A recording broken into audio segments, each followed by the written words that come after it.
ستمبر کی 7 تاریخ تھی۔ میں افریقہ کے ایک پہاڑی علاقے میں ایک درخت کے سامنے کھڑا تھا۔ یہ درخت میرے لیے نیا تھا، اس سے پہلے کہ میں اس قسم کی درخت نہیں دیکھا تھا۔ درخت اپنے پورے وجود کے ساتھ خدا کی نشانی معلوم ہو رہا تھا۔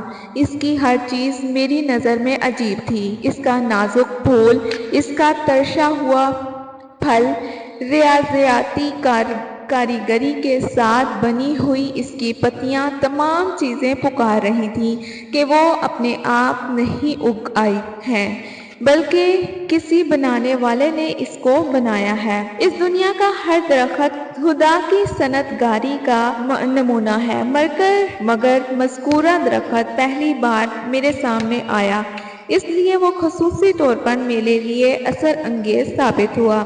افریقہ کے ایک عجیب اور حسین درخت کو دیکھ کر بے ساختہ میری زبان سے نکلا، ایسا معلوم ہوتا ہے خدا نے اس دنیا میں جو چیزیں بنائی ہیں، ان میں سے ہر چیز پر اس نے یہ لکھا ہے میڈ بائی گاڈ، خدا کا بنایا ہوا۔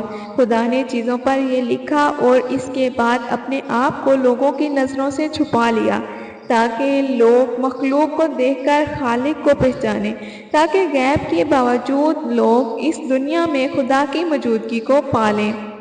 ایک شخص جو مشینوں کا ماہر ہو، وہ ایک مشین کو دیکھ کے کہہ سکتا ہے کہ یہ مشین روس کی بنی ہوئی ہے یا امریکہ کی، برطانیہ کی بنی ہوئی یا جاپان کی۔ یہی کائنات کی تمام چیزوں کا حال ہے۔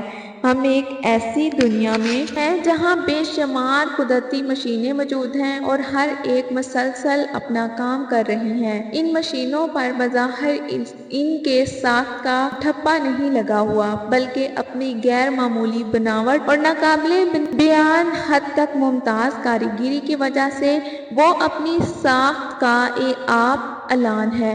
مخلوق خود اپنے خالق کو بتا رہی ہے۔ کائنات کی کسی چیز کے اوپر لفظوں میں یہ نہیں لکھا ہوا کہ اس کو کس نے بنایا، مگر معنی طور پر ہر ایک کے اوپر لکھا ہوا موجود ہے۔